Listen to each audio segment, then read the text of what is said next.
En el Antiguo Testamento el Espíritu moraba permanentemente en Josué y también en David. Fueron utilizados por el Espíritu a pesar de sus errores, Jefté, Sansón. Con respecto a la acción que realiza el Espíritu Santo con relación a la Biblia, el Espíritu de Dios revela, inspira, ilumina. Y la labor que cumple el Espíritu Santo en Jesucristo fue concebido por el Espíritu Santo, fue ungido por el Espíritu, venció las tentaciones en el poder del Espíritu, realizó su ministerio por el poder del Espíritu, ofreció su vida mediante el Espíritu, fue resucitado por el poder del Espíritu. Una vez que Cristo ascendió, la actividad que realiza el Espíritu Santo, el Espíritu de Cristo, recordará a los discípulos todo lo que Cristo enseñó y testifica también acerca de Cristo, glorifica a Cristo.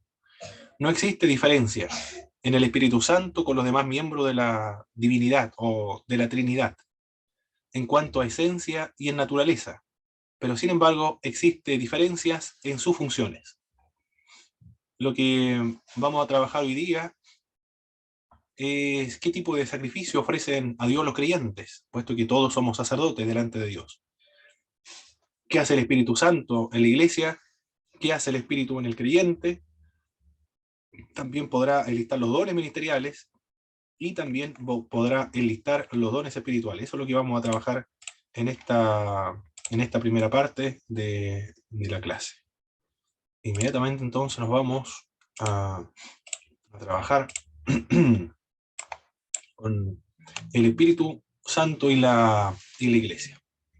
Recuerde, como siempre, mis estimados hermanos, a medida que nosotros vamos comenzando o avanzando en la clase, usted tiene la oportunidad de poder hacer todas las preguntas, interrumpir también las clases, activando el micrófono, no se preocupe por aquello.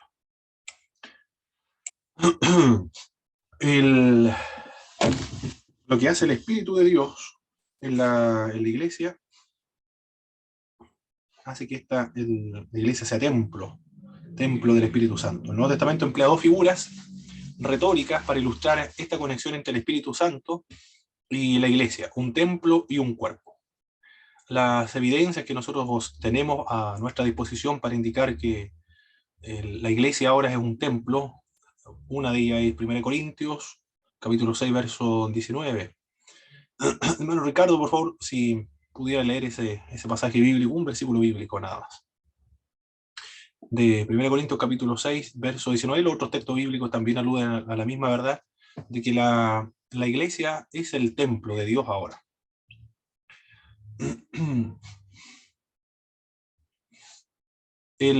La imagen del templo es que Dios habita allí de manera especial. Dios está en todas partes, pero recordemos en un sentido cósmico, en un sentido natural, en un sentido biológico, está en todas partes. En ese sentido está el Espíritu de Dios en los objetos, en todos los seres vivientes, está en los incrédulos, pero en el sentido de que el Espíritu de Dios es el fundamento de la existencia de todas las cosas y el que sustenta todas las cosas. Él es el que mantiene unidas las partículas para que se forme todas las formas de materia que existe. El Espíritu de Dios que hace aquello, por eso está presente en todas partes. Pero está presente de manera especial, de manera espiritual, de manera personal, en el tabernáculo de reunión, luego en el templo de Jerusalén. Y ahora, ese lugar santísimo, el templo, lo constituye la iglesia. Ahora todos pueden estar en el lugar santísimo, o la iglesia es ese lugar santísimo, o somos el templo de Dios, donde Dios se manifiesta su presencia más intensa, más personal, más espiritual, más especial. Adelante, hermano Ricardo.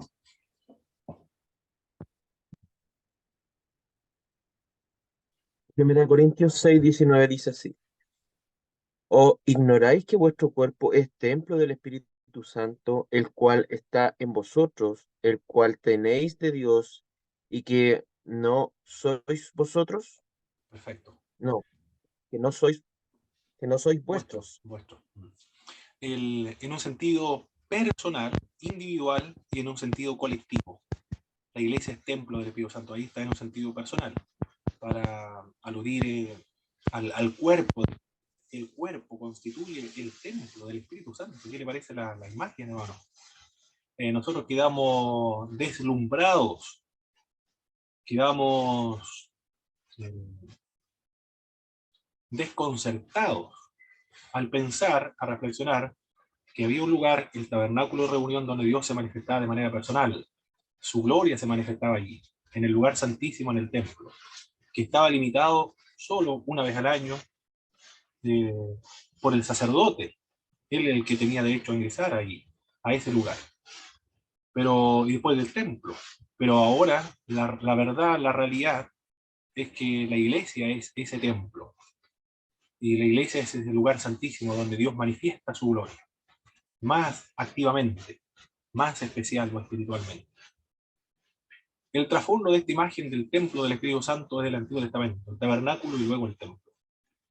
Aunque Dios está presente en todas partes, a veces decide manifestar su presencia en un lugar de una manera muy especial, como por ejemplo lo hizo en la zarza ardiente. En el Antiguo Testamento fue el tabernáculo, luego el templo. Ahora su presencia está o reside en la iglesia. La iglesia es la comunidad entonces que gozan todos del Espíritu de Dios. A esta manifestación particular de sí mismo a veces se le llama la Shekinah, que es una palabra hebrea que quiere decir la morada, y que a veces se usa como sinónimo de demostración de la gloria de Dios. Significa morada, pero también se utiliza para referirse a la gloria, a la manifestación de la gloria de Dios. La iglesia ahora es el verdadero templo de Dios. Ahora la iglesia es la morada del Espíritu Santo en cada creyente, en un sentido individual y también colectivo. La presencia de Dios no está limitada a un edificio físico entonces, ahora. No está limitada a un edificio físico, sino que la iglesia es la morada de Dios especialmente en la tierra. Eso fue lo que dijo el Señor Jesucristo. Llegará un día en que ya no se va a adorar en este monte, ni tampoco se va a adorar en Jerusalén, en el templo, sino que a Dios se le va a adorar en espíritu y en verdad. Es decir, sin depender de un lugar físico, un lugar geográfico, o un lugar sagrado para adorar a Dios, es decir, el monte Gerizim o el monte Sion en Jerusalén, donde estaba el templo de Jerusalén, sino que se va a adorar a Dios en espíritu, es decir, espiritualmente y según verdad, es decir, conforme de una manera correcta. Por eso, en base a esta idea, en base a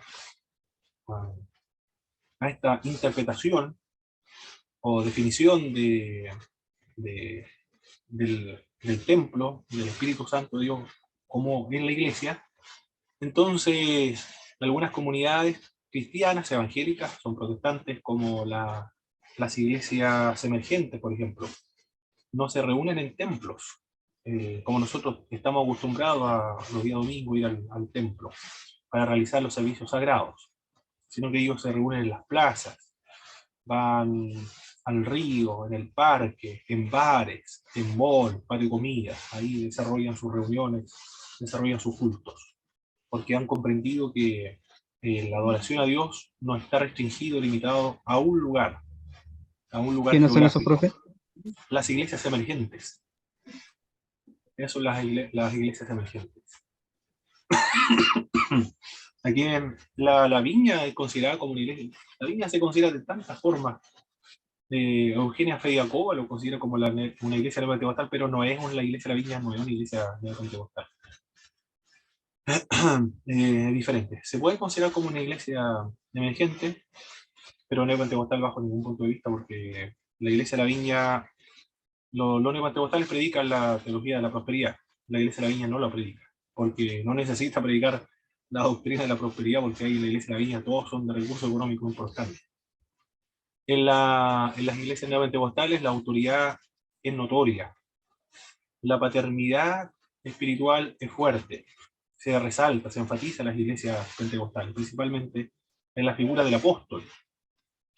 Pero en la iglesia de la Viña, esto lo dice Eugenia Fediakova, aunque ella lo considera como una iglesia neopentecostal. pero para efecto de estudio no puede ser una iglesia de Pentecostal, por esa razón que le estoy indicando ahora.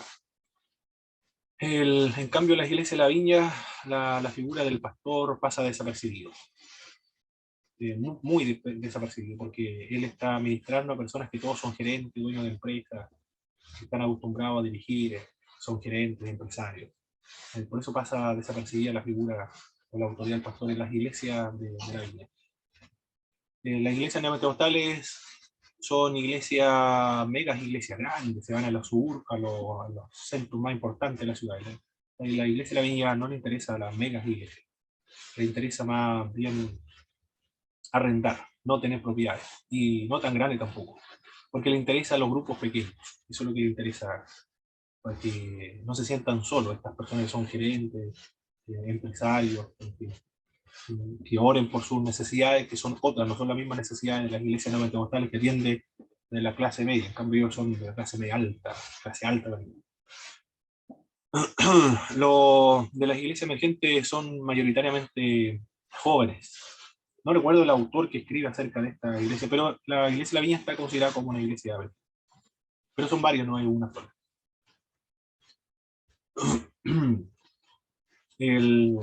¿Qué más? Todos los creyentes ahora son sacerdotes para Dios, esto es importante tenerlo en cuenta. Hermano Boris, por favor, vamos a leer la primera epístola de Pedro, capítulo 2, verso 5. Todos los creyentes son sacerdotes para Dios. El protestantismo enfatizó el sacerdocio universal de todos los creyentes. Ese fue el énfasis de las iglesias protestantes. Para contrarrestar esta figura o esta distinción entre laicos y sacerdotes en el catolicismo romano. En el catolicismo romano, recuerden que la iglesia son los curas, los consagrados, ellos son la iglesia, son los que enseñan. En cambio, los otros son los miembros de la iglesia que escuchan. Es marcada esa diferencia de la iglesia católica romana. Los responsables de la consagración personal son los curas. Por eso que ellos están todos los días, estos grupos están escuchando sermones, predicaciones de otros curas. Y están en conferencias, están en charlas espirituales, en retiros espirituales, porque ellos son los consagrados. Son los que estudian, también los que se capacitan. Pero los laicos, ellos son oyentes, son los de la banca, y eso no son la iglesia. En cambio, el protestantismo dijo, es consecuente con la Biblia. El protestantismo es muy consecuente con la Biblia. Y de hecho la fuente... ¿Quién dijo así? ¿Qué cosa? ¿Qué cosa ¿Quién dijo eso? ¿Cuál? Eso que estaba diciendo usted, que los protestantes son más consecuentes con la Biblia y los... ¿O eso lo está diciendo usted? Son los protestantes más consecuentes con la Biblia porque la autoridad para los protestantes es la Biblia, solo Escritura, solo fe, solo gracia, solo a Dios a la gloria. En cambio, las iglesias católicas romanas, en la tradición, el magisterio y la Biblia. Y como es consecuente el protestantismo con la Sagrada Escritura, no ve sacerdotes en el Nuevo Testamento. Ahí está. Por eso que en las iglesias protestantes no tenemos sacerdotes, porque la autoridad de la Biblia, y en la Biblia, en el Nuevo Testamento, no se ven sacerdotes. Se ven sacerdotes en los judíos. Ellos tienen sacerdotes porque tienen que llevar a cabo sacrificios, tienen un altar. Los paganos, hay sacerdotes paganos, ellos ofrecen sacrificios, ellos tienen altar. Pero en las iglesias cristianas hay poimen, que son los pastores. Hay también episcopos, los obispos, presbíteros, que los ancianos, diáconos, diaconisas, pero no hay sacerdotes. Esa es la verdad, la realidad del Nuevo Testamento, no hay sacerdotes. Por eso pero el texto bíblico dice que nosotros somos sacerdotes. Eso es lo que dice primera de Pedro, capítulo 2, verso 5. Somos sacerdotes. En otro sentido, entonces, somos sacerdotes. Y no un grupo, sino que todos los creyentes somos sacerdotes. Es decir, todos los creyentes somos consagrados. Todos los creyentes tenemos la responsabilidad de consagrarnos, de ir a retiros espirituales, de la edificación espiritual, de escuchar predicaciones, sermones, de la mentoría, de estar sometido a alguna autoridad espiritual. Todos tenemos esa red de educarnos, de prepararnos, capacitarnos. Todos los creyentes tienen esa responsabilidad y todos somos sacerdotes. El protestantismo lo vio así. Adelante con el 1 Pedro, hermano Boris. 1 de Pedro, capítulo 2, versículo 5. Dice: Vosotros sois también como piedras vivas, sed edificados como casa espiritual y sacerdocio santo, para ofrecer sacrificios espirituales aceptables a Dios por medio de Jesucristo. Perfecto. Somos sacerdotes ahora, ¿eh? Ofrecimos sacrificios espirituales. Somos sacerdotes. Es decir, todos nosotros tenemos la responsabilidad de, de anunciar el Evangelio, de enseñar el Evangelio. Nos educamos, nos enseñamos mutuamente a nosotros mismos. Y así, todos hemos aprendido así. Alguien nos ha enseñado los primeros pasos de la fe. Él nos ha instruido, nos ha dicho cómo orar, por ejemplo. La importancia de las ofrendas, de los diezmos, todos hemos sido instruidos los primeros pasos en las doctrinas bíblicas, porque nos enseñamos mutuamente, porque somos todos sacerdotes y todos son responsables. No hay en las iglesias evangélicas un grupo clérigo y los otros laicos. No existe esa distinción en el protestantismo. Todos son sacerdotes. Eso fue lo que enfatizó. El real sacerdocio, el sacerdocio universal de todos los creyentes. Pero dentro del protestantismo, los grupos que más le dieron énfasis a este real sacerdocio universal de todos los creyentes fueron las de la Reforma Radical, ¿eh? Los menonitas, los anabaptistas, por ejemplo. Ellos fueron los que más real se le dieron a este real sacerdocio universal de todos los creyentes. Hay que entender porque los protestantes venían del catolicismo romano. Eran los pastores los que iban a los seminarios. En la época del siglo XVII, siglo XVI, siglo XVII, los que se educaban en teología eran los pastores en el protestantismo. Y todos los teólogos eran pastores. Y los que iban a ser pastores iban a los seminarios teológicos para capacitarse, para pastorado. El autor Jacobo Arminio, por ejemplo, era pastor, por eso que estudió, fue profesor después, pero todos eran seminarios. Siguió con esa misma idea del catolicismo romano. Los que se iban a educar en teología iban a ser los que iban a dirigir las iglesias, los líderes eclesiásticos. Aunque en teoría, por supuesto, todos eran responsables de anunciar el Evangelio, interceder, ofrecer sacrificios, orar por todo el mundo. Y dentro de estos grupos, dentro de los evangélicos, los bautistas, ellos dicen que son los que, el mismo hecho de ser congregacionalista, practica más esta verdad protestante, el real sacerdocio universal de todos los creyentes, porque ahí todos son responsables, porque ellos son la autoridad eclesiástica, son los que toman grandes decisiones, por lo tanto todos se preparan, todos estudian, por eso los bautistas todos estudian, se caracteriza por el estudio, por los estudios bíblicos, o debería ser así, por lo menos, pero está esa impresión que todos los bautistas están bien educados en las doctrinas bíblicas. Pero dentro de estos grupos de los evangélicos, los que más han enfatizado y practicado esta verdad del real sacerdocio universal de todos los creyentes han sido los pentecostales. Eso sí es verdad. Ahí sí. Los pentecostales son los que más han enfatizado esta parte del real sacerdocio universal de todos los creyentes. Porque en las iglesias pentecostales todos predican. Hombres, mujeres, todos predican, todos enseñan. Todos son misioneros, todos se sienten responsables de tener responsabilidades, cargos en las iglesias. Van a las calles, evangelizan, disipulan, todos. La carga no se lo lleva solamente el pastor en las iglesias pentecostales. Los laicos son los que predican al aire libre, son los que ganan a la gente, son los que abren locales, son los que abren nuevas filiales. Y después llegan los pastores a hacerse cargo de las iglesias, pero son los hermanos que llevan a cabo este trabajo. Por lo tanto, dentro de todas las iglesias que le indiqué, son los pentecostales, lo que más han espontáneamente, ni siquiera porque hay un fundamento teológico y conozcan la doctrina del real sacerdocio universal de todos los creyentes, qué consiste. Ese ha dado espontáneo nada más. Se ha dado espontáneo porque es el Espíritu de Dios que lo estimula a llevar a cabo la obra, porque son guiados por el Espíritu de Dios. Le provoca, le motiva, le impulsa a llevar a cabo esta obra. Iba a decir algo, hermano Ricardo, parece. Hermano, esto hace poco todavía he escuchado harto eso de que las mujeres no pueden predicar. Todavía lo sigo escuchando por ahí. Y un poco impacta con lo que usted acaba de decir, aunque es una gran verdad, hermano. Pero pareciera que dentro de algunos círculos eh, las mujeres no pueden predicar.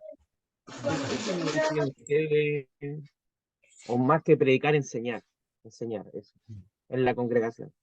Son de los bautistas del sur. De ahí viene Ya. la doctrina, de los bautistas del sur. Los bautistas del sur, hermano, yo estoy estudiando los bautistas del sur. Eh, y ellos,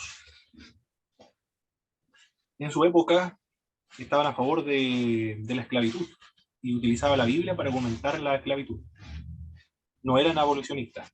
Se justifican, hasta el día de hoy, se justifican de que el fundamento económico, el sustento económico de la gente del sur de los Estados Unidos era la esclavitud. Y alguno dice, mi profesor de una facultad, me dijo que los que vienen del sur de los Estados Unidos, no solamente los bautistas, sino los del sur, de todas las iglesias del sur de los Estados Unidos, tenía esta idea de la superioridad, racial incluso, ¿eh? Miraban en menos los latinoamericanos. Los misioneros que llegaron del sur de los Estados Unidos le enseñaban lo elemental de la fe cristiana a los evangélicos en Latinoamérica, porque para ellos los latinoamericanos son inferiores en cuanto a su capacidad intelectual, por eso les enseñaban lo elemental nada más. Lo veían como esclavos, porque los esclavos les enseñaban lo elemental, decían los latinoamericanos también. Los que llegaron del norte era otra mentalidad. Y quedan con algunos vestigios de la mujer no puede predicar. Lo ven como autoría. Cuando se predica no lo ven como un servicio, sino lo ven como una autoría. Cuando se predica la palabra, se está ejerciendo una autoría. Esa es la razón. Y no es propio que la mujer ejerza autoría. De ahí viene. De ahí viene la idea. Y los textos bíblicos son calle la mujer en la congregación porque no le es permitido hablar, sino que aprenda en silencio, escuche en silencio y pregunte en su casa a su marido. Y porque Adán fue creado primero y después la mujer. Claro que hay un contexto, la razón por la cual se decía aquello en esa época. Porque, todas las mujeres, en todas las culturas griegas, romanas, judías, no tenían que ver si hace poco recién comenzaron a votar, siglo XX, comenzaron a votar recién las mujeres, tener algún tipo de liderazgo. De ahí viene la razón. Y el pentecostalismo no tiene ese problema, porque el pentecostalismo se dio espontáneo. El pentecostalismo es un movimiento espiritual. Eso es, un movimiento ni siquiera teológico, no hay una reflexión teológica. La teología se hizo después de los eventos que ocurrieron y lo acontecieron. Después se hace la teología. Ahora ya hay muchos teólogos pentecostales, seminarios, universidades pentecostales. Pero cuando surge, era espontáneo, era provocado por el Espíritu de Dios.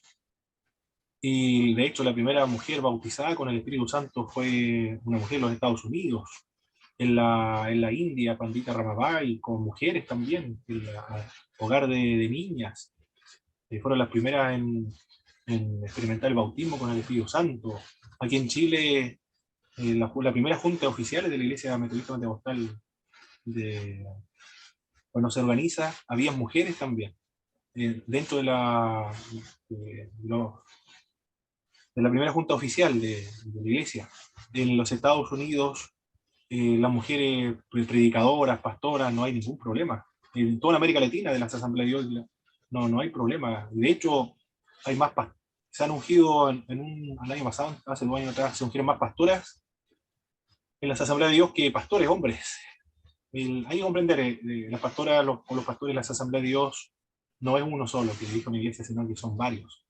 Son varios. Aquí en Chile también son varios. Un pastor principal, pastor de jóvenes, pastor de niños, pastor de mujeres, pastor de varones, pastor misionero, pastor de educación. Por eso es que tienen hartos pastores y pastoras también. Pero ellos pueden predicar, pueden enseñar. No hay ningún problema porque en los postreros tiempos, lo ha entendido el pentecostalismo, derramaré de mi espíritu sobre toda carne. Vuestros hijos, vuestras hijas, ancianos, ancianas, soñarán sueños, profetizarán. Es decir, el Espíritu de Dios ha sido derramado sobre toda carne. Y la razón por la cual es derramado el Espíritu de Dios es para testificar del Señor Jesucristo, para hablar acerca del Señor Jesucristo. Testificar, yo le doy, recibiréis poder cuando haya venido sobre vosotros el Espíritu Santo, y me seréis testigos. Es para todos, no solamente para los hombres. Todos pueden ejercer ese ministerio. Así lo ha entendido el pentecostalismo. No se hace problema, ni siquiera discute si se puede predicar o no, simplemente se da por hecho y predica, que hay pastores y pastores. En las iglesias pentecostales, no chilenas, sino mundial, prefiero las iglesias mundiales. Bien, leímos ya, ¿cierto?, del sacerdocio universal de todos los creyentes, ¿verdad? Que todos somos sacerdotes ahora. Y ofrecemos sacrificios. Porque una de las funciones de los sacerdotes es ofrecer sacrificios. Pero ya nosotros no ofrecemos sacrificios. Es decir, animales. Y sacrificios cruentos, sino incruentos. Nuestro cuerpo, por favor, hermana Danay, capítulo 12, Romanos capítulo 12, verso 1. Hermano Juan, Hebreos capítulo 13, verso 15. Y mi pastor Marcos, Hebreos capítulo 13, verso 16. Vamos a darle lectura a esos pasajes bíblicos. Ahora entonces los sacrificios que desarrollamos son de otra naturaleza. Estos son los sacrificios, nuestros cuerpos. Adelante, hermana. Romanos 12:1. Así que, hermanos, os ruego por las misericordias de Dios que presentéis vuestros cuerpos en sacrificio vivo, santo, agradable a Dios, que es vuestro culto racional. Muy bien, es nuestro culto racional. Ahora, nosotros somos ese sacrificio, ¿eh? Nuestro cuerpo es el sacrificio, porque es templo, morada, vehículo del Espíritu Santo de Dios, instrumento del Espíritu Santo de Dios. Observe lo que está hablando acerca del cuerpo, ¿eh? El cuerpo entonces está considerado dentro de la Biblia, de valor. Lo material tiene valor y es considerado también dentro de la salvación. No somos salvos espiritualmente, nada más, sino que también nuestros cuerpos van a ser resucitados y glorificados. Y ahora es morada, vehículo. No es cualquier cosa el templo entonces, el cuerpo, sino que tiene valor delante de Dios, como estamos viendo ahí, que nuestro culto racional. En una oportunidad, un pastor amigo me dijo, ¿qué significa esto, culto racional? Me dijo. Hay que servir a Dios por ración. Lo confundió con racionar. Lo había confundido con racionar. Hay que darle racionadamente el culto a Dios, como se dan los alimentos a Dios. Era racional. Sabiendo lo que se está llevando a cabo. Nuestros cuerpos entonces son sacrificios, eso es lo que hace el creyente. Y nuestra alabanza también, de un sacrificio que desarrollamos para nuestro día. Adelante, hermano Juan. Alguien escribió aquí. Amén. Amén, hermano. 13:15, ¿no, Hebreo? Correcto. Así que ofrezcamos siempre a Dios, por medio de él, sacrificio de alabanza, es decir, fruto de labios que confiesan su nombre. Perfecto. La alabanza entonces. La alabanza es otro sacrificio espiritual que realizamos los creyentes.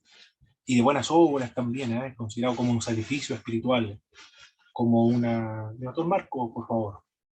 Como un culto a Dios.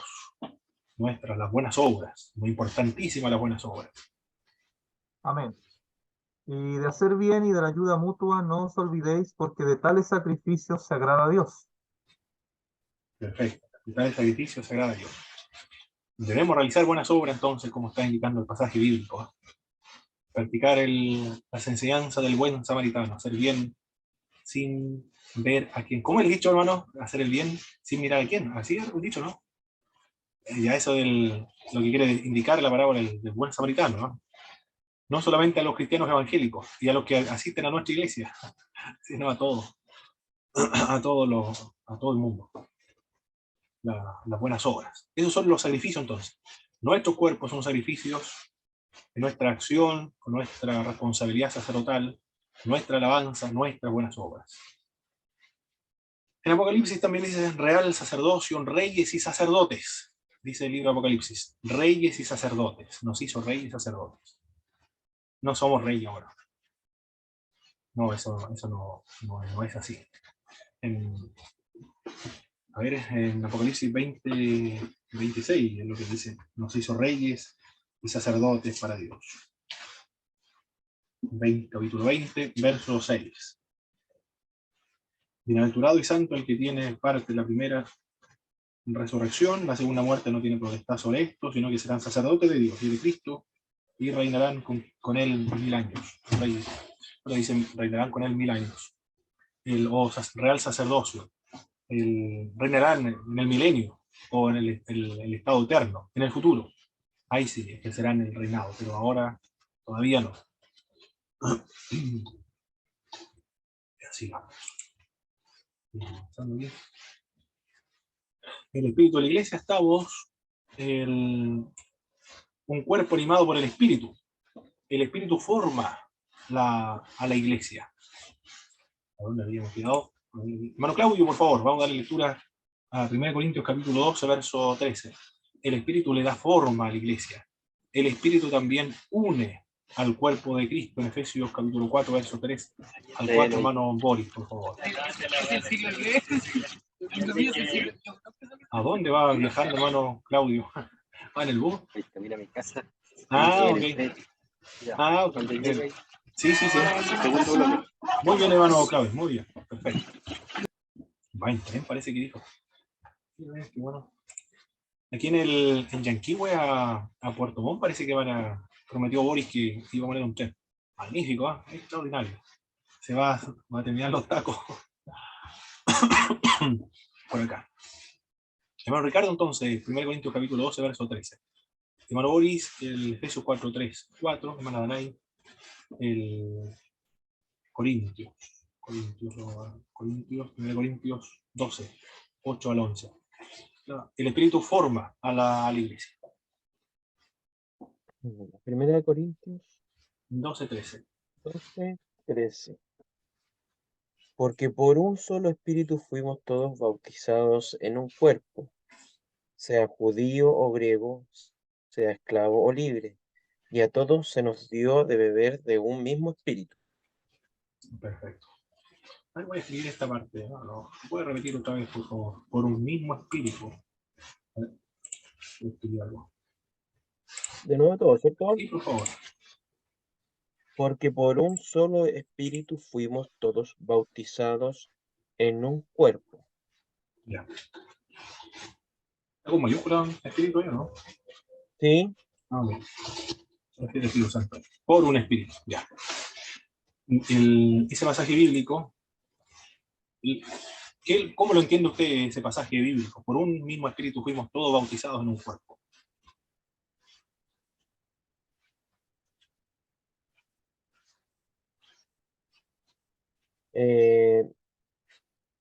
Bueno, que a través de un cuerpo, yo lo entiendo que este es el cuerpo de Jesucristo, Exactamente. ¿eh?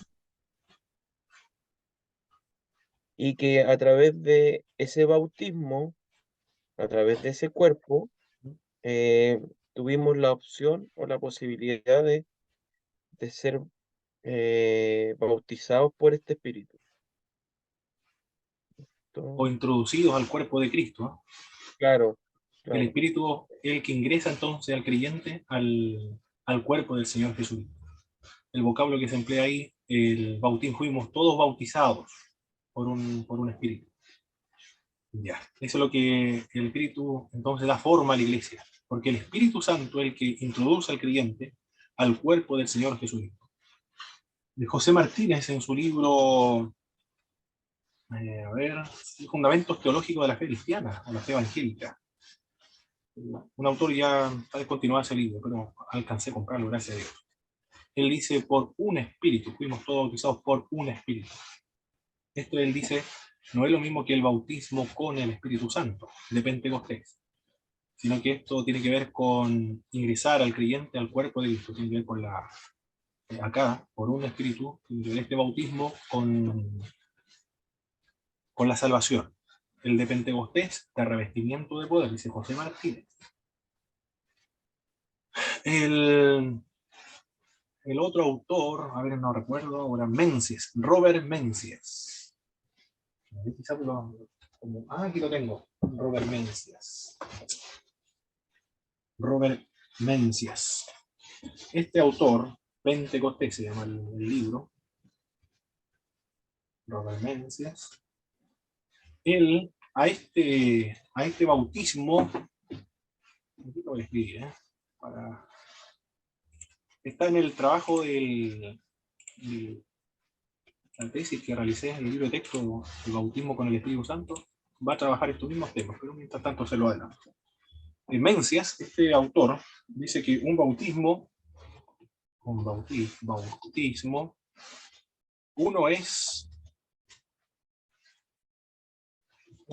tiene que ver con, uno es soteriológico, uno es soteriológico, el otro es misionológico.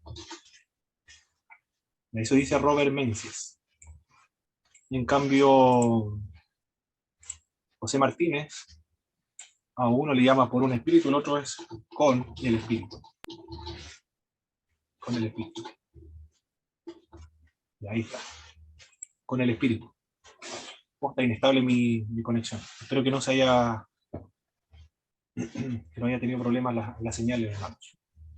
José Martínez dice, por un espíritu se refiere a este capítulo de Corintios 12:13, fueron insertados, tiene que ver con la salvación, este bautismo con el espíritu, y el de Pentecostés es con el espíritu, tiene que ver con el revestimiento de poder. Eso dice José Martínez. En cambio, Mencius, dice Robert Mencius, este bautismo de 1 Corintios 12:13 es un bautismo soteriológico, es decir, de la salvación. Y el otro bautismo es misionológico, el revestimiento de poder. Otros autores, como Báez Camargo, que es un bautista mexicano de la época de los 50, creo que la fecha en que él escribe ese libro, él dice, esto no es el bautismo con el Espíritu Santo, dice el bautista, sino que quiere decir el pasaje bíblico que por la acción del Espíritu Santo el creyente es introducido al cuerpo del Señor Jesucristo. Bueno, hay tan distintas interpretaciones de este pasaje bíblico, pero la idea es esa, hermano, de que el Espíritu de Dios es el que nos ha ingresado a nosotros, al cuerpo de la iglesia. Si nosotros somos parte de la iglesia, es por la obra, la acción cohesionada del Espíritu de Dios, que nos mantiene unidos entre los creyentes.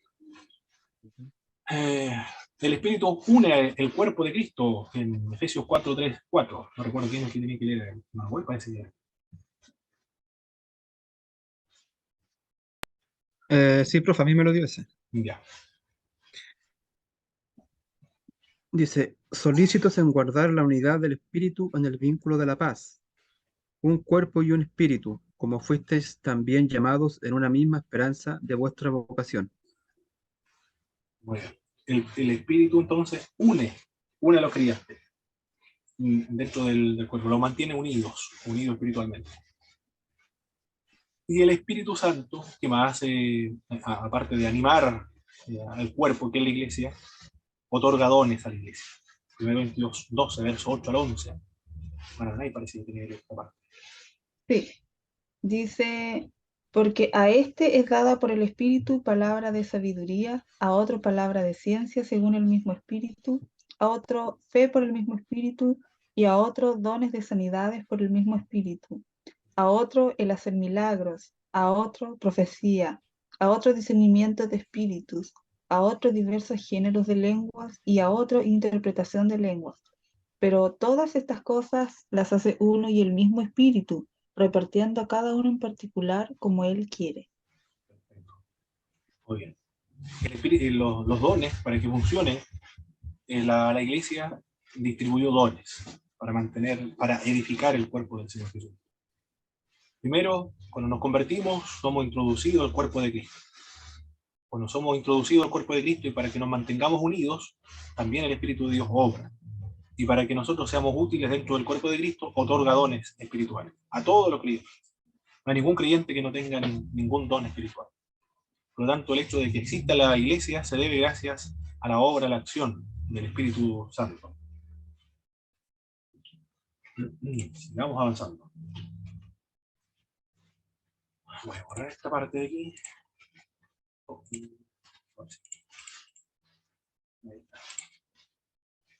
El Espíritu Santo también convence de pecado, juicio y justicia. Hermano Juan, por favor, vamos a dar lectura a esa parte. La obra del Espíritu de Dios, previo a integrar al creyente al cuerpo de Cristo y de mantenerlo unido al cuerpo de Cristo y después darle los dones espirituales.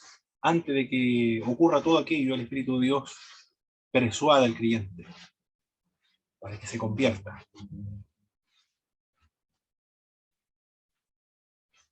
Y hermano Juan. Amén.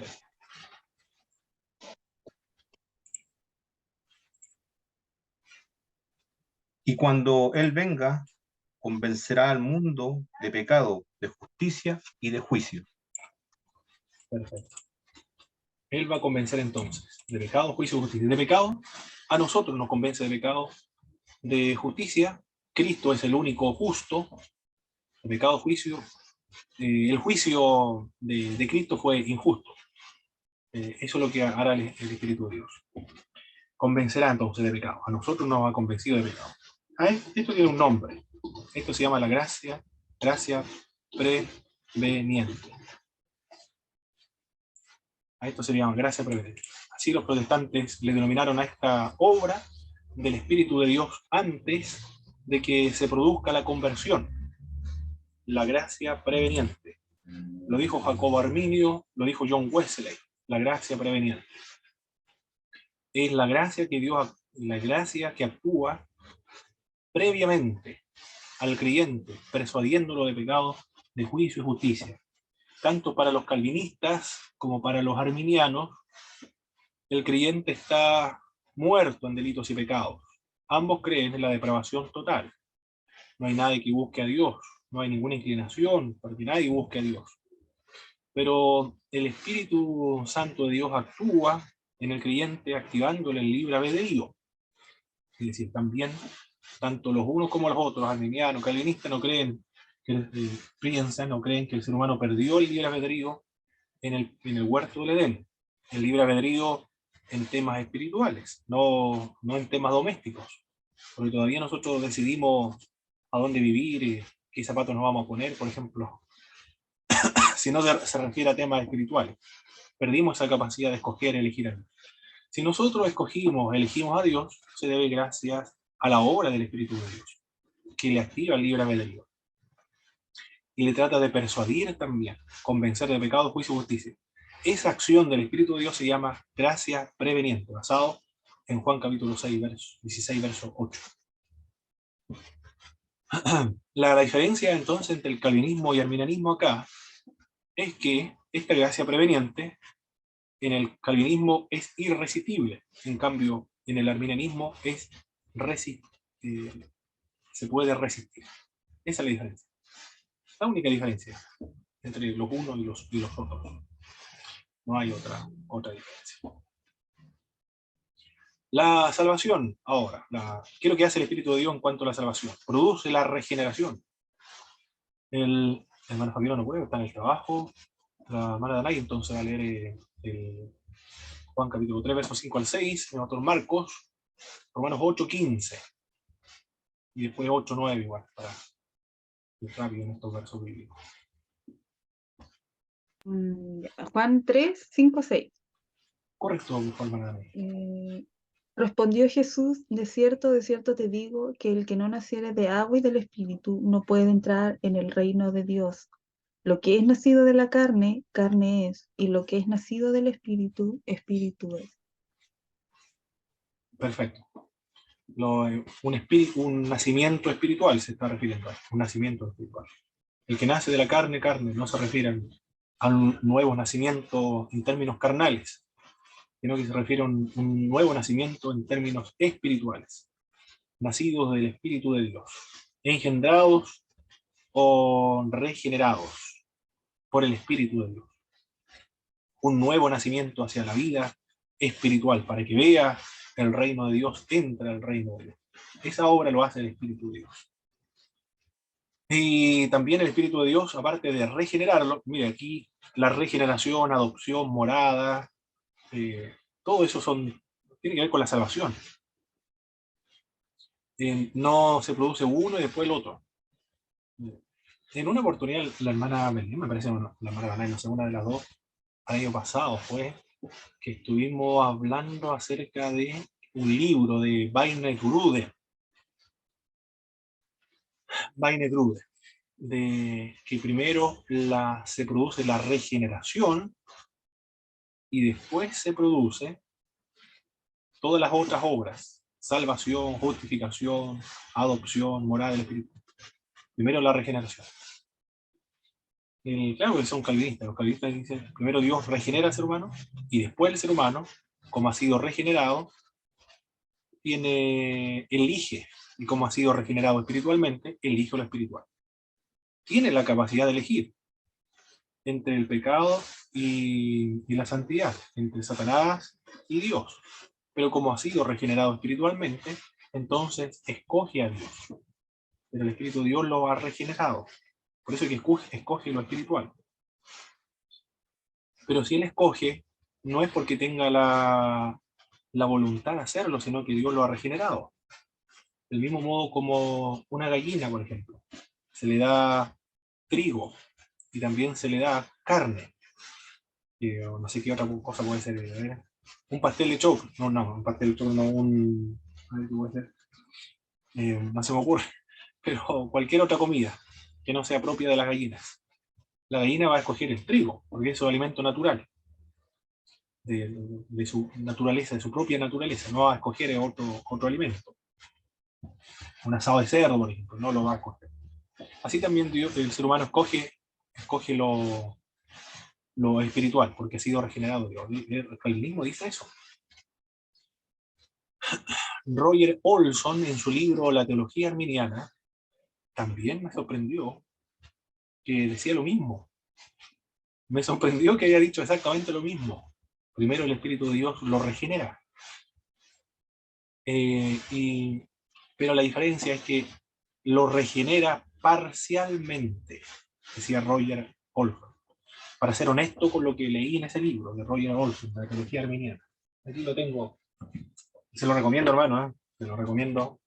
Jacobo, la teología arminiana. Se lo recomiendo. Roger Olson. Ahí está el autor, Roger Olson. Profesor, una Y consulta. ¿Ese libro solamente explica la postura arminiana o también hace una defensa a la postura arminiana? lo que él hace es desmitologizar las acusaciones injustas hacia el arminianismo. Por ejemplo, el mito 1. La teología arminiana es lo opuesto a la teología reformada o calvinista. No es lo opuesto. Es una falsa acusación. Y lo explica por qué es falsa esa acusación. También dice, es posible hacer un híbrido del calvinismo al arminianismo. Son dos posturas teológicas incompatibles. No se puede ser calvinista y arminiano al mismo tiempo. Es un mito, dice Roger Olson. El arminianismo no es una opción evangélica ortodoxa. También es injusto esa acusación. Es una opción evangélica ortodoxa. El corazón del arminianismo es creer en el libre albedrío. Tampoco. Porque como el calvinismo no cree en el libre albedrío. Lo perdió en el huerto del Edén. Es falso esa acusación al arminianismo de creer en el libre albedrío. No es así. La teología arminiana niega la soberanía de Dios. Totalmente se ríe el autor acá. Esto es una acusación sumamente falsa. Muy, muy falsa. Es como decir que los evangélicos, nuestra autoridad de los evangélicos es como el Papa, por ejemplo. Absolutamente errado. El arminianismo cree en la soberanía de Dios. Y de hecho la teología se basa en la soberanía de Dios. El arminianismo es una teología centrada en el hombre. Muy, muy falso. La teología arminiana se centra en Dios, en Jesucristo, en Cristo. Ahí se fundamenta la eminentemente cristológica, cristocéntrica. El arminianismo no es una teología de la gracia. Muy lejos de la verdad, dice. Es eminentemente una teología de la gracia. ¿Y cómo se explican todos los otros medios de gracia? Por medio de la gracia preveniente. Los arminianos no creen en la predestinación. También otra acusación muy falsa. ¿Qué más? Y así que presenta este libro, una desmitologización del arminianismo. Es decir, todas las acusaciones que se le plantea al arminianismo es falsa, porque no lo comprenden, porque dependen de otros autores, pero no han leído a Jacobo Arminio. Eso es. Dependen de otros. Se basa él dice que para argumentar en contra del arminianismo se basan en herejías que salieron del arminianismo. Y los mismos argumentos que usan los calvinistas contra el arminianismo, los arminianos también están en contra, porque son herejías dentro del arminianismo, no es el verdadero arminianismo. Eso es lo que explica. Ya. ¿Sabe por qué le preguntaba? Porque yo ando buscando un libro del arminianismo, pero a modo de defensa. A modo, o sea, defendiendo la postura arminiana frente a la calvinista. No, este autor le va a ayudar una enormidad, hermano. Tiene que comprarlo. Tiene que comprar este libro. Pero ese libro se puede tomar como una defensa del arminianismo. Claro que sí. Claro que sí. Por supuesto que sí. Ahí explica el arminianismo, lo explica. El tema acá del arminianismo, calvinismo, no es la libre albedrío. Yo antiguamente, antes de leer este libro, pensaba que era libre albedrío, pero no tiene nada que ver con eso. Es el monoenergismo y el sinergismo. Ahí está. El obra uno u obra ambos. Ahí está la diferencia. Eso es el núcleo de la diferencia. Sinergismo y monoenergismo. Monoenergismo obra de uno, sinergismo obra de ambos. El arminianismo es sinergista. El calvinismo es monoenergista. Y dentro del cristianismo, solo los calvinistas, la Iglesia Reformada, son los únicos monoenergistas, los únicos. Todas las otras iglesias son todas sinergistas. Dentro del mundo cristiano, un grupo muy minoritario dentro de la cantidad de iglesias cristianas, me estoy refiriendo a ortodoxas, católicas romanas, protestantes, evangélicas, un sector minoritario que es el reformado calvinista, cree en el monoenergismo. Es lo distintivo de ello. ¿Qué sería eso, profesor? Ahí sí que me perdí. Esos términos no lo había escuchado nunca. El monoenergismo, aquí lo voy a escribir. Aquí lo vamos a escribir. Monoenergismo y sinergismo. Ahí está. Monoenergismo y sinergismo. En teología sistemática 2 lo vemos esto, mi hermano. Mientras tanto, aprovechamos de dar un repaso o en adelanto de cuando trabaje en esa materia. Monoenergismo y sinergismo. El monoenergismo, la obra solo de Dios. Dios solamente obra.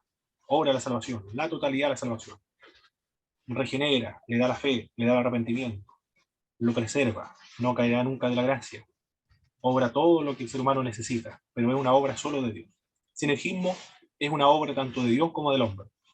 El Dios le da el don de fe al que quiere creer. Y si quiere creer es porque gracias a la gracia preveniente. Y si tiene fe y se arrepiente de sus pecados, es porque él quiere arrepentirse y creer. Pero es porque Dios le persuade de pecado, lo persuade de pecado, juicio y justicia. Es decir, le da la fe, le da el arrepentimiento, el Espíritu de Dios, pero aquel que quiere creer y que quiere arrepentirse. Dios no le va a dar la fe ni el arrepentimiento a aquel que no quiere arrepentirse. Es el sinergismo, la obra de ambos. El ser humano tiene voluntad, tiene libertad. Después de que Dios ha obrado activándole el libre albedrío. Si tiene libre albedrío y tiene esa libertad, se debe gracias a la obra del Espíritu Santo, a la gracia preveniente. Eso dice el sinergismo. ¿Cuál es lo que... ¿Sí? El monoenergismo es lo que creen los calvinistas. Sí, y todo lo hace Dios. Ya. No Todo hay lo hace nada, Dios. no hay nada que el ser humano haga acá. Ya. Y el sinergismo dice que es Obran ambos. una tarea de Dios y el hombre. O sea, el Dios y el Exactamente. hombre cooperan. Exactamente. Exactamente. Ya. Claro, en palabras más El simples. hombre tiene que creer y tiene que arrepentirse. Pero no, Ya. no puede creer ni arrepentirse si Dios no obra. Y si Dios obra, es porque el ser humano quiere arrepentirse y puede creer. Pero no puede creer ni puede arrepentirse si el Espíritu Santo no obra. Es el sinergismo. Ya. Eso es. Lo que le preocupó a Jacobo Arminio, dice Roger Olson, es mantener la santidad, la bondad de Dios, los atributos de Dios. Eso le interesó conservar a Jacobo Arminio. Porque el monoenergismo, si se lleva hasta las últimas consecuencias, hace a Dios el autor del pecado. Es el problema que tiene el monoenergismo. Dios sería el autor del pecado si llevando el monoenergismo hasta sus últimas consecuencias. Ningún calvinista cree eso. Ninguno. Que Dios es el autor del pecado. No, nadie lo cree. Calvinista. Pero para ser consecuente, honesto, consistente con el monoenergismo, no hay otra conclusión que hacer a Dios autor del pecado. Esa es la consecuencia. Eso es lo que le preocupaba a Jacobo Arminio. No hacer a Dios el autor del pecado. Muy bien. ¿Dónde estamos? Que lo regenera. Ahí habíamos quedado, ¿verdad, hermanos? El Espíritu Santo regenera. El Espíritu Santo adopta también. ¿Leímos el texto de adoptar o no? No, a mí me toca. Bien, Pastor Marcos.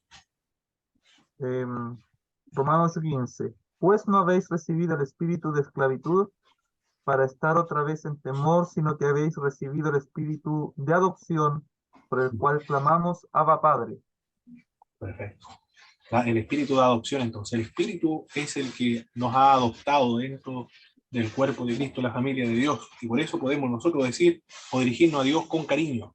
Términos muy familiares, muy cariñosos, como Abba Padre. Pero también el espíritu mora en nosotros. Romanos 8:9.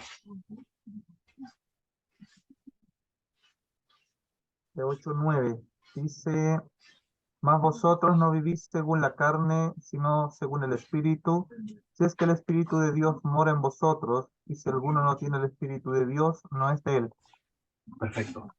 El Espíritu de Dios mora en el creyente entonces. El que no tiene el Espíritu no es del Señor Jesucristo. Y si el creyente tiene alguna duda, por ejemplo, de que es hijo de Dios, el mismo Espíritu da testimonio a nuestro espíritu de que somos hijos de Dios. Mire todo lo que hace el Espíritu de Dios. Regenera, adopta, mora en el creyente, le da testimonio de que Él es hijo verdaderamente de Dios. Alguien puede decir, pero ¿cómo tú puedes saber si eres hijo de Dios o no? Pero, bueno, Él tiene que tener el testimonio del Espíritu. El Espíritu da testimonio, algo muy personal, muy subjetivo también. Y el que tiene esta convicción, es irrefutable esa convicción porque es muy personal, muy espiritual también. ¿Qué más hace el Espíritu de Dios en el creyente?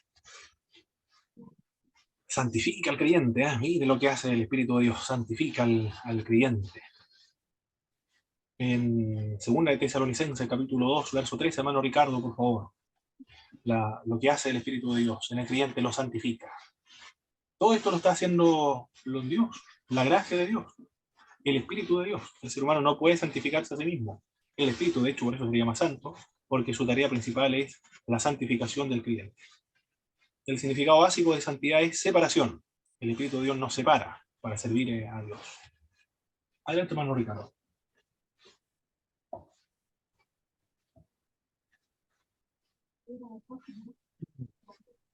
Ya. Segunda de Tesalonicenses 2:13 dice así. Pero nosotros debemos dar siempre gracias a Dios respecto a vosotros, hermanos amados por el Señor, de que Dios nos haya escogido desde el principio para salvación, mediante la santificación por el Espíritu y la fe en la verdad. Perfecto. La santificación del Espíritu. El Espíritu dio obra entonces en la santificación del creyente. ¿Cuáles son los conceptos errados acerca de la santificación? Uno de ellos es el legalismo. ¿Qué es lo que es el legalismo? Prácticas humanas para procurar la santificación. A eso se refiere el legalismo. Algunas prácticas que el ser humano no debe hacer. Y si las lleva a cabo, es evidencia de que es santo. ¿Qué puede ser? Aquí una práctica, el no jugar a la pelota, por ejemplo. Todos los hermanos que no juegan a la pelota, esos son santos. ¿Por qué santos? Porque no juegan a la pelota. Solamente por eso es santo, porque no juegan a la pelota. Yo he escuchado predicaciones de no ir al mar. Todos los cristianos que van al mar, esos están muertos, no son cristianos. Y los que los que no van al mar, esos son santos. Porque la Biblia dice, el mar entregará a sus muertos. Y todos estos cristianos que van al mar están todos muertos espiritualmente, dice. Mi esposa escuchó a un predicador de la radio diciendo, bueno, lo conocíamos al predicador. ¿Cómo eso? Eso es el legalismo. Prácticas externas que son evidencias de la santificación, el legalismo. El antinomianismo, creo que es el antinomianismo, concepto errado de la santificación. El antinomianismo significa que está sin ley, es decir, yo ya soy santo y puedo hacer todo lo que quiera, nunca voy a perder esa santificación. Puedo hacer todos los pecados que desee y la santidad permanece en mí. Es el antinomianismo sin ley, no tiene ninguna ley, no hay ninguna restricción. Es el antinomianismo. El perfeccionismo, bueno, el perfeccionismo se está aludiendo ahí a la obra de John Wesley, de la perfección cristiana. Pero hay que leer bien la obra de John Wesley. Bueno, no sé si usted está de acuerdo. Escuche bien para ver si está de acuerdo o no lo que decía John Wesley con respecto a su libro, La perfección cristiana. Aquí lo tengo, el libro. Yo lo recomiendo absolutamente, este libro de John Wesley, La perfección cristiana. Ahí está. Lo compré en Busca Libre. Me costó barato el libro. Como 2.000 pesos el envío. La perfección cristiana. John Wesley tiene varios libros. La traducción de Justo González, son varios tomos, como 12 tomos parece, pero muy difícil conseguirse esos tomos. Pero lo que dice John Wesley en este libro es lo siguiente, dice, la perfección cristiana consiste en amar a Dios con toda la intensidad, con toda la fuerza, con todo el alma, y al prójimo como a sí mismo. En eso consiste la perfección cristiana, en amar a Dios con toda intensidad y al prójimo como a sí mismo. Eso no significa que no se puede equivocar. No utiliza el término pecar, ¿eh? Dice equivocar, dice nada. Pero esos errores, esas equivocaciones, están motivadas por el amor a Dios y motivadas al amor al prójimo. Eso decía John Wesley en ese libro, de la perfección cristiana. Son estados en que la persona ya no peca, pero son intermitentes. Puede ser permanente en el tiempo, pero él ha visto que es intermitente, porque después puede perder esta cualidad y después la puede recuperar otra vez. Él dice, ¿y cuál es la base? Bueno, la Biblia, el cristiano ya no peca, tiene su texto bíblico, pero también la experiencia, porque dice, hay hermanas que me han dicho, dice él, que experimentaron esta santificación completa, la segunda obra de gracia, la santificación completa. Y yo le creo, dice, porque hay evidencias de que es así, ha experimentado esa santificación completa o segunda obra de gracia con respecto a la santificación. ¿Qué opina usted con respecto a eso, mi hermano? Lo que señalaba John Wesley. Donde el cristiano ya no peca. Llega un momento en que el cristiano ya no peca. Comete errores, pero no peca.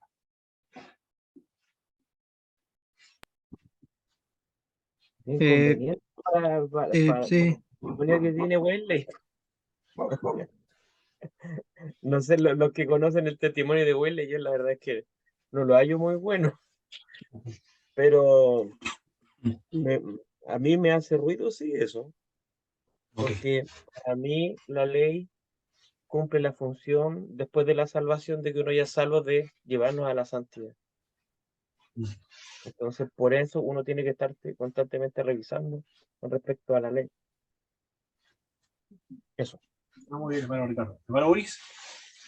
sí, a ver, no, comparto más o menos la misma opinión de mi hermano, más o menos parecida. O sea, a ver, yo creo que el cristiano siempre, durante toda su vida, mientras tiene este cuerpo carnal, terrenal, va a estar latente el pecado. O sea, que en ningún momento el cristiano puede decir, ya, yo no, nunca más voy a pecar.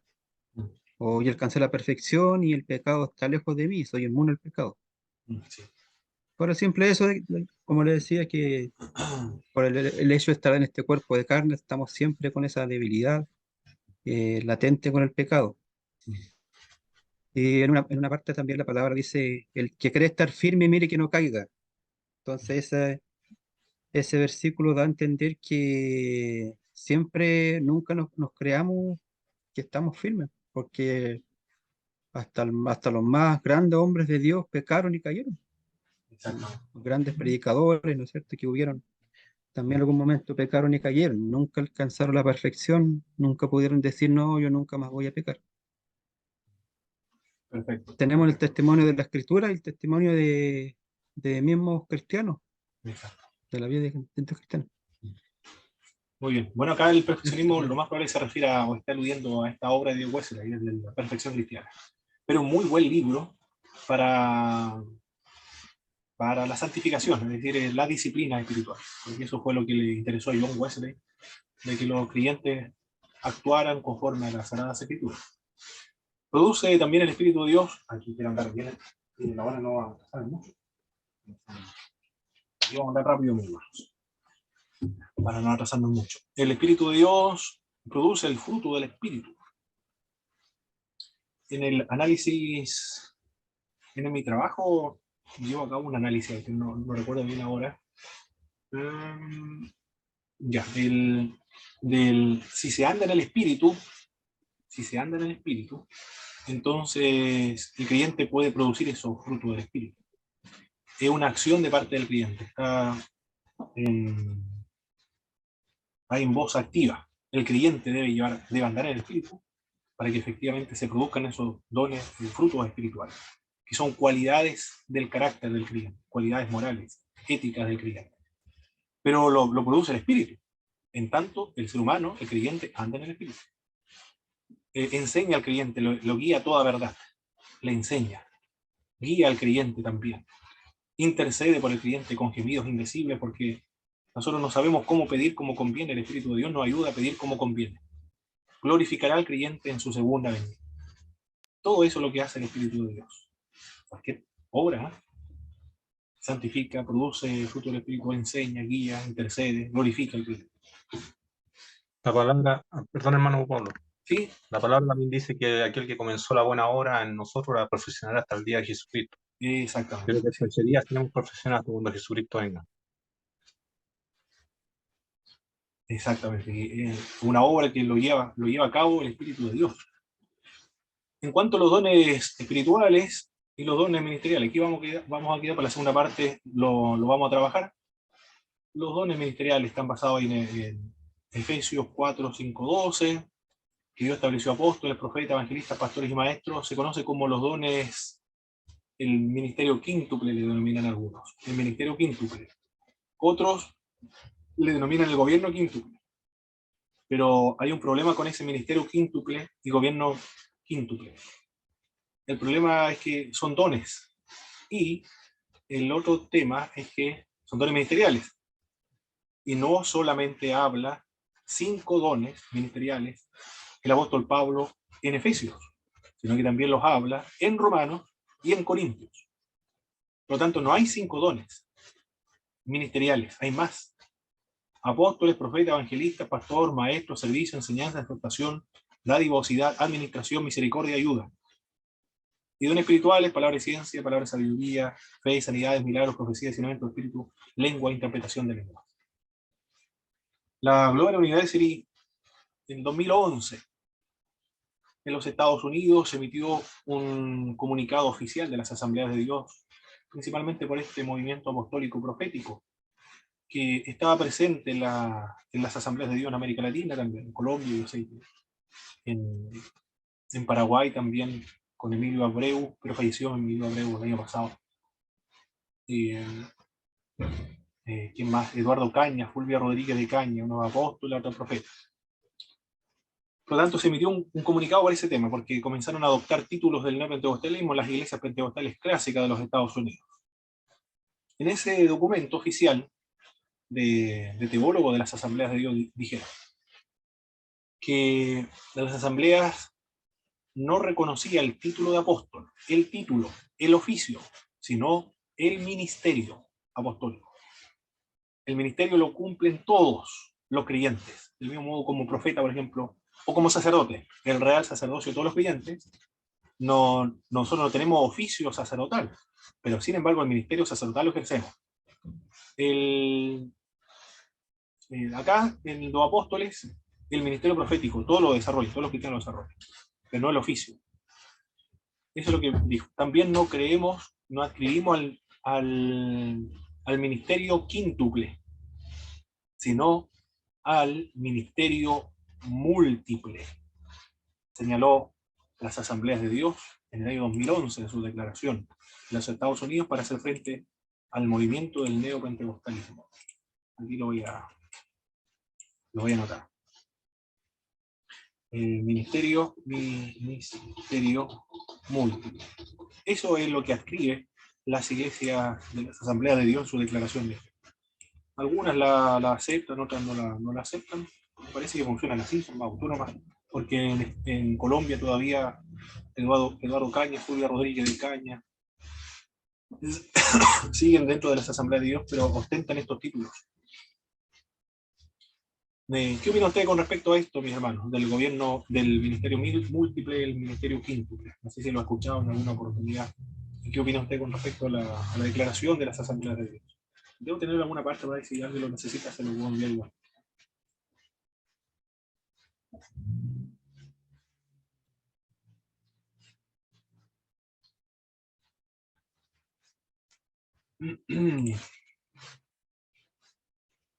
¿Alguna opinión, mis hermanos, acerca de aquello? No sé si lo han escuchado hablar del ministerio quíntuple.